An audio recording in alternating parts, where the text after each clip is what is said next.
નમસ્કાર, ક્રાંતિ માર્ગથી હું વિમિત કુમાર. સાથીઓ, તમે સાંભળ્યું હશે કે સમય અને સત્તા ગમે ત્યારે બદલાવી શકે છે, એ સ્થાયી નથી.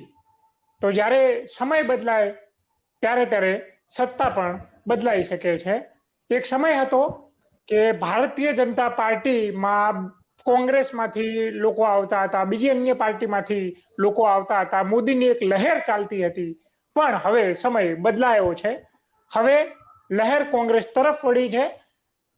હરિયાણા વિધાનસભાની ચૂંટણી યોજાવા જઈ રહી છે.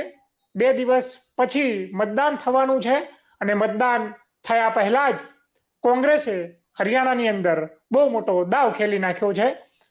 હરિયાણાના ભાજપના દિગ્ગજ નેતા, દલિત નેતા અશોક તંવર, જે 1 કલાક પહેલા ભાજપની રેલીમાં સામેલ હતા અને બીજા કલાકે એ રાહુલ ગાંધીના હાથે ખેસ પહેરતા હતા, અને એ પણ રાહુલ ગાંધીની બહુ મોટી જનમેદનીની અંદર. તો આ જે પલટો માર્યો છે, કહેવાય રહ્યું છે કે એ જે દિગ્ગજ નેતા છે એ ભાજપના સ્ટાર પ્રચારક હતા હરિયાણામાં. વિચારો, સ્ટાર પ્રચારક હોવા છતાં એ પોતે ભારતીય જનતા પાર્ટી છોડીને કોંગ્રેસમાં સામેલ થયા. એનો મતલબ એમણે ભાંપી લીધું હશે કે હરિયાણાની ચૂંટણી કઈ તરફ જઈ રહી છે. એ બાબતે આજે આપણી સાથે ચર્ચા કરવા માટે કોંગ્રેસ ગુજરાતના નેતા, પ્રવક્તા સાગરભાઈ શાહ સાથે આપણે વાત કરવાનો પ્રયાસ કરીશું. જી સાગરભાઈ, ક્રાંતિ માર્ગે આપનું સ્વાગત છે. ક્રાંતિ માર્ગના તમામ પ્રેક્ષકોને નમસ્કાર કરું છું. અને આજે બહુ ખુશીનો દિવસ છે અને બહુ પવિત્ર દિવસો ગુજરાતમાં આજે જઈ રહ્યા છે. અને પહેલો દિવસ છે ગુજરાતના વિશ્વ પ્રસિદ્ધ નવલા નવરાત્રીનો.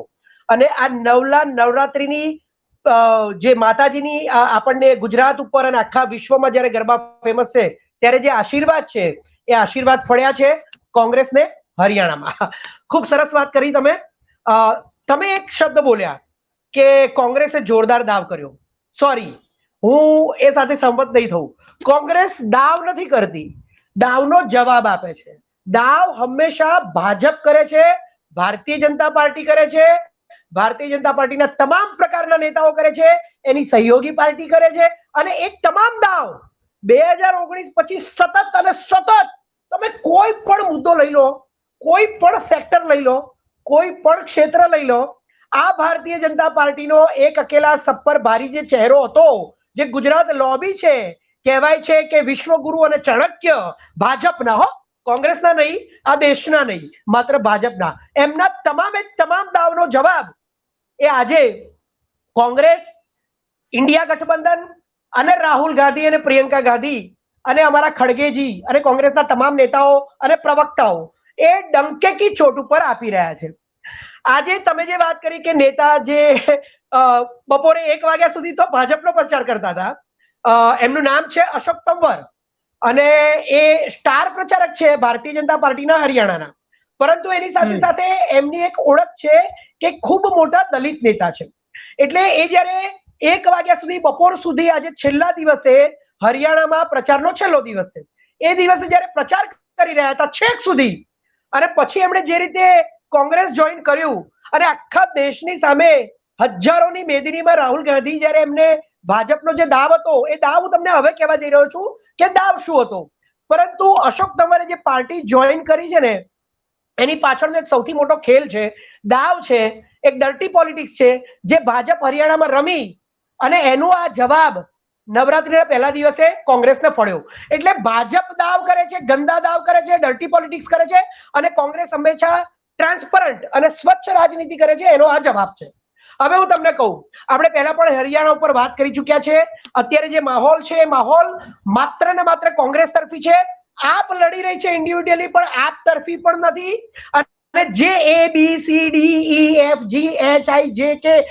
સુધીની જેટલી પણ પાર્ટીઓ છે, જે ભારતીય જનતા પાર્ટીએ ઊભી કરી છે, ચાહે માયાવતી હોય કે પેલા રાવણ હોય કે જેજેપી હોય કે ઇનેલો હોય કે પેલો ક્રિમિનલ ગોપાલ કાંડા હોય, આ બધા જે ABCD એથી લઈને Z સુધીની જે પાર્ટીઓ છે, એ બધા આજે હારવા માટે પોતાની હાર સ્વીકારી લીધી છે. સૌથી પહેલા તો હું તમને 2 વીક પહેલાની વાત કહીશ. તમે વિચારો કે આમની સરકારમાં ન્યૂઝપેપર, મીડિયા એ કામ નથી કરી શકતી. એનું ઉદાહરણ છે 2 હપ્તા પહેલા દૈનિક ભાસ્કરે હરિયાણામાં કોઈ ઓપિનિયન પોલ નહોતો આપ્યો, આકલન આપ્યું હતું. આકલન તો કોઈ પણ આપી શકે કે કેટલી સીટો આવશે અને કેટલી નહીં આવે. તમે ઓપિનિયન પોલ કદાચ પ્રચારમાં ના આપી શકો, પરંતુ પોતાનું આકલન તો દરેક વ્યક્તિ, દરેક સંસ્થા, દરેક જણાવે. દૈનિક ભાસ્કર જેવી ન્યૂઝપેપરની જબરજસ્ત મોટી સંસ્થા એને 2 વીક પહેલા એક રિપોર્ટ આપ્યો કે કોંગ્રેસ જીતી રહી છે અને કોંગ્રેસને મેક્સિમમ સીટો મળી રહી છે. કદાચ 45 થી 50 સીટ્સનું એમણે જાહેરાત કરી હતી. આ ભારતીય જનતા પાર્ટી દાવ રમી, ડર્ટી પોલિટિક્સ કર્યું. તમે જે કહો છો ને દાવ, અને એને ચુનાવ આયોગને કે ખબર નહીં કોને શું કીધું કે ચુનાવ આયોગે દૈનિક ભાસ્કરને ફોર્સ કર્યો, મીડિયાને ફોર્સ કર્યો, જે ગોદી મીડિયા નથી એને ફોર્સ કર્યો. અને દૈનિક ભાસ્કરની વેબસાઇટ ઉપરથી દૈનિક ભાસ્કર જેવા ન્યૂઝપેપરે આ ભારતીય જનતા પાર્ટીની સરકારમાં પોતાનો રિપોર્ટ વેબસાઇટ ઉપરથી પાછો લેવો પડ્યો. આ પહેલું ડર્ટી પોલિટિક્સ, પહેલો દાવ ફેલ થઈ ગયો. કારણ કે આ લોકોની પાસે પ્રચાર કરવા માટે કઈ રહ્યું જ નથી. જો મહિલાઓ ઉપર એ બોલી શકે નહીં, કારણ કે મહિલા એથ્લેટ્સનું અપમાન કર્યું છે. કિસાનો ઉપર એ બોલી શકે નહીં, MSP ઉપર બોલી શકે નહીં, કિસાનોના કર્જ માફી વિશે બોલી શકે નહીં, કારણ કે છેલ્લા 2 વર્ષથી આ લોકોએ 750 કિસાનોની હત્યા કરી નાખી છે. હું પૂરું કરવા જઉં છું. અને ત્રીજી વાત કે જવાનો વિશે પણ બોલી શકે નથી, કારણ કે અગ્નિવીર આપી છે એમણે હરિયાણામાં. હરિયાણાના હાઈએસ્ટ જવાનો એ સેનામાં જાય છે, હાઈએસ્ટ સ્પોર્ટ્સવીર્સ એ દેશ માટે મેડલ લાવે છે. તો જવાનો, કિસાનો અને મહિલાઓ ત્રણેયનું અપમાન કરીને બેઠી છે. હાઈએસ્ટ બેરોજગારી છે, દેવું સૌથી વધારે છે હરિયાણાનું. હવે કયા મુદ્દા ઉપર વાત કરે? આમની પાસે કોઈ મુદ્દો નથી. અને એટલા માટે જ દેશના વડાપ્રધાન, દેવતાઓના દેવતા, નોન બાયોલોજીકલ પ્રાણી, કૃષ્ણનો અવતાર, રામનો અવતાર, 33 કોટી દેવી દેવતાઓનો અવતાર હરિયાણામાં પ્રચાર કરવા નથી જઈ રહ્યો. માત્ર 4 રેલી કરી નરેન્દ્ર મોદી સાહેબે, અને એમાં માત્ર ગણીને હજારો માણસ આવતા હતા, એટલે કે 5000, 4000, 10000. જ્યારે રાહુલ ગાંધી ને પ્રિયંકા ગાંધી જે સ્ટાર પ્રચારક અને જે કેમ્પેન સંભાળ્યું, એને લાખોની મેદની જોઈને ચાણક્ય પણ ત્યાં જતા નથી અને ઝારખંડમાં પ્રચાર કરવા જાય છે. ખટ્ટરને તો કોઈ સ્ટેજ ઉપર બોલાવતા જ નથી. ખટ્ટરને તો જો કોઈ જગ્યાએ બોલાવે તો એ કોન્સ્ટિટ્યુઅન્સી હારવાની એક શ્યોરિટી મળી જાય છે કે એ ભાઈ ખટ્ટર આયા, હવે ગયું. અહીંયા જીત હતી ભાજપની, તોય આપણે હારવાના છે. અને નાયબસિંહ સૈની જે છે એ તો માત્ર એક પ્યાદુ છે, એક પપેટ છે, જેનો પોતાનો કોઈ સ્ટાફ નથી. એ માત્ર ને માત્ર મનોહરલાલ ખટ્ટરના સ્ટાફ ઉપર ત્યાં આગળ એક મોહરા તરીકે, ખાલી એક સિમ્બોલ તરીકે કે મુખ્યમંત્રી હોવા જોઈએ રાજ્યના, એટલે ત્યાં રાખ્યા છે. હવે છેલ્લા 3 દિવસમાં, છેલ્લા વીકની અંદર આ લોકો એક જોરદાર દાવ કર્યો. આમની પાસે કોઈ મુદ્દો નહોતો. હોઈ શકે દરેક પાર્ટીની અંદર આંતરવિગ્રહ હોય, ગ્રુપિઝમ હોય. જેવી રીતે રાજસ્થાનમાં સચિન પાયલોટ અને અશોક ગેહલોતની વાત હતી, જેવી રીતે કર્ણાટકમાં DK શિવકુમાર અને સિદ્ધરામૈયાની વાત હતી. પરંતુ રાહુલ ગાંધીએ જ્યારે 28 પાર્ટીઓને યુનાઇટ કરી છે, તો એ પોતાની પાર્ટીને યુનાઇટ ના કરી શકે. એમણે કર્ણાટક અને રાજસ્થાન બંનેમાં આ 4 મોટા નેતાઓને યુનાઇટ કરીને દેખાડ્યા અને જોરદાર ચૂંટણી લડી. રાજસ્થાનમાં ભલે હાર્યા, પણ જીત તો જોરદાર થઈ છે, સીટો તો જોરદાર આવી હતી. એમની પણ, કોંગ્રેસની પણ જબરજસ્ત ફાઇટિંગ આપી હતી. અને હવે જ્યારે હરિયાણાની અંદર આ જે શૈલજા, હરિયાણા કોંગ્રેસના જે મોટા નેતા છે, એવું કહેવાય છે કે ત્યાં હરિયાણામાં જે હુડ્ડા ફેમિલી છે, એ હુડ્ડા ફેમિલી અને શૈલજા એમની વચ્ચે ગજગરા છે, ગુટબાજી છે. અને એવું મનોહરલાલ ખટ્ટરે અને હરિયાણાની ભાજપ સરકારે અને ગોદી મીડિયાએ ચારે કોર એવો પ્રચાર કર્યો કે જો શૈલજા દલિતનો ચહેરો કોંગ્રેસનો એ ભાજપમાં આવી જાય, કારણ કે શૈલજાનું ત્યાં અપમાન કર્યું, શૈલજાને અપમાન કરવામાં આવે છે, એમને મંચ આપવામાં નથી આવતા, એમની જોડે રેલીમાં કોઈ નથી ઉભું રહેતું, એમની સાથે અન્યાય થઈ રહ્યો છે, અને કેટલું બધું ગોદી મીડિયા ઉપર પ્રચાર કરીને, કારણ કે હવે ભાજપ પાસે હરિયાણામાં જીતવા માટે કોઈ આરો નથી.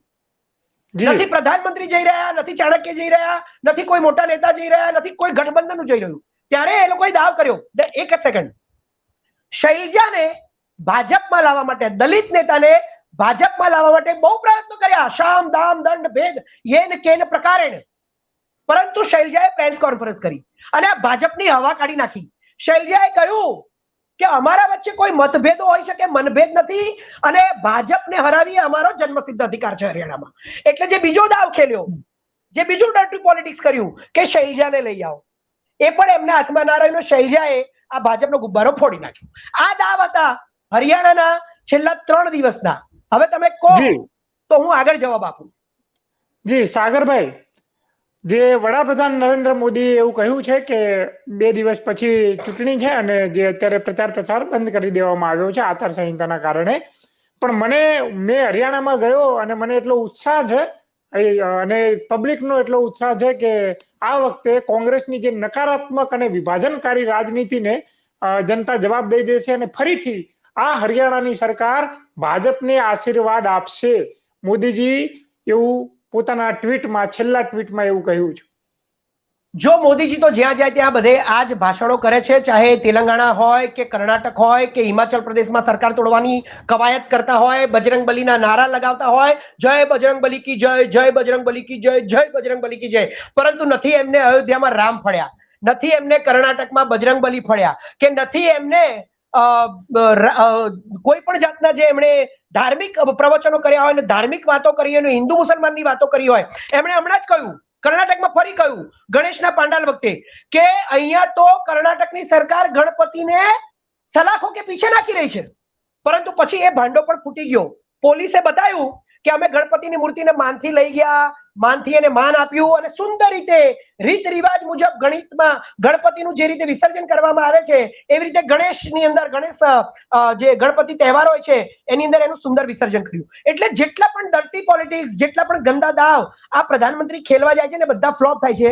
હવે હું તમને આ વાત કરું કે શૈલજાનો મુદ્દો જ્યારે એમણે ઊંચો કર્યો અને શૈલજા એક દલિત નેતા જો ભાજપમાં આવી જાય તો દલિતોના તમામ વોટ મળી જાય તો કદાચ જે 10-15 સીટો એમને આવવાની વાતો થઈ રહી છે એમાં કદાચ ઇજાફો થાય અને 20-25 સીટો આવે તો ઇજ્જત બચે. કે જે ચહેરો 2014માં લહેર હતી, જે ચહેરો 2019માં એવું કહે છે કે બીજી વખત જીત્યા વિશ્વગુરુ, તો કદાચ જો 20-25 સીટો આવી જાય તો આ કોંગ્રેસની સામે, આ દેશની સામે આપણી ઇજ્જત બચી જાય. પરંતુ શૈલજા એ તો ભાંડો ફોડી નાખ્યો ભાજપનો.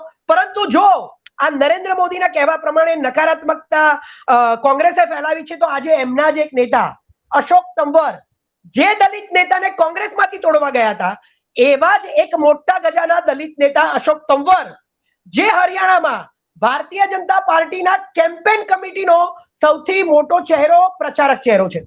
એમણે આજે હરિયાણાની અંદર પ્રચારનો છેલ્લો દિવસ હતો. છેલ્લા 3 દિવસની અંદર પ્રધાનમંત્રી, ચાણક્ય કે કોઈ નેતા હરિયાણામાં પ્રચાર કરવા ગયા નથી. રાહુલ ગાંધી, પ્રિયંકા ગાંધીએ સંકલ્પ યાત્રા, રથયાત્રા કાઢી ભાજપના ગઢની અંદર જીટી રોડ ઉપર 23 સીટો જે ભાજપની કહેવાય છે એ 23 સીટોમાં જબરજસ્ત રીતે પ્રચાર કર્યો છે ને હવા કાઢી નાખી છે આ લોકોની. ત્યારે આ અશોક તંવરે એવું કહ્યું કે કોંગ્રેસ હંમેશા ટ્રાન્સપરન્ટ રાજનીતિ કરે છે. અશોક તંવરે એવું કહ્યું કે કોંગ્રેસ હંમેશા દલિતો માટે અવાજ ઉઠાવે છે. અશોક તંવરે કહ્યું કે કોંગ્રેસ વંચિતો માટે અવાજ ઉઠાવે છે. કોંગ્રેસ હંમેશા સંવિધાનની રક્ષા માટે કામ કરે છે અને હું મૂળે તો કોંગ્રેસી હતો પરંતુ ક્યારેક ભટકી ગયો હતો અને આજે પ્રચારના છેલ્લા દિવસે જ્યારે હરિયાણાની અંદર વડાપ્રધાન અને ચાણક્ય નથી જઈ રહ્યા ત્યારે એમનો સ્ટાર પ્રચારક, દલિત નેતા, મોટો ચહેરો જે ભાજપમાં ગયો હતો એ આજે કોંગ્રેસમાં ઘર વાપસી કરી અને દેશના 130 કરોડની સામે, સો કોલ્ડ કહેવાતા મોદીના પરિવારની સામે, મોદીના પરિવારના એક સભ્યએ રાહુલ ગાંધીની હાજરીમાં જોરદાર રીતે ઘર વાપસી કરી છે. આ જ બતાવે છે કે પ્રધાનમંત્રીએ સ્વીકારી લીધું છે કે હરિયાણામાં ભાજપ હારે છે, ચાણક્યએ સ્વીકારી લીધું છે કે હરિયાણામાં ભાજપ હારે છે અને એમના નેતાઓ, જો કોંગ્રેસની હાર થવાની હોય મોદીના કહેવા પ્રમાણે, તો એમના નેતાઓ, આજે મોટા મોટા નેતાઓ ભાજપ છોડીને છેલ્લા દિવસે 2 દિવસ પછી તો વોટિંગ છે અને 8મીએ રિઝલ્ટ છે, તો આ નેતાને મારે એટલું જ કહેવું હતું કે કમસે કમ 8મીએ રિઝલ્ટ જોઈને તો આવું હતું. પરંતુ ના, આ નેતાઓ પણ એવું કહી રહ્યા, એક છેલ્લું પતી ગયું, આ નેતાઓ પણ એવું કહી રહ્યા છે કે મોદી હારી રહ્યા છે. એટલે મોદીની હાર છે, કોંગ્રેસની નહીં. જી સાગરભાઈ, ક્રાંતિ માર્ગે જોડાવા બદલ આપનો ખૂબ ખૂબ આભાર. સમયનો આપણી પાસે અભાવ છે. જોતા રહો ક્રાંતિ માર્ગ, ઇન્કલાબ જિંદાબાદ.